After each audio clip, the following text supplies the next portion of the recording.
Today, February 6, 2024, heavy winds pounded sections of Montego Bay, sending tourists scampering for shelter as heavy winds, due to a tropical depression and a cold front in the region, erased the normalcy of sun-laced days and white sand beaches. But hey, even with weather changes disrupting the typical Jamaican day, one thing is sure and two for certain, Jamaica still remains a tropical paradise.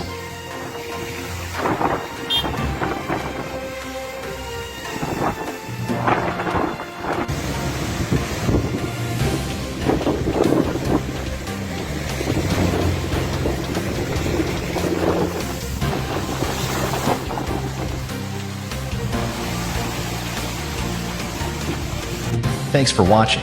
Don't forget to like, share, and subscribe to our channel. Until next time, walk good.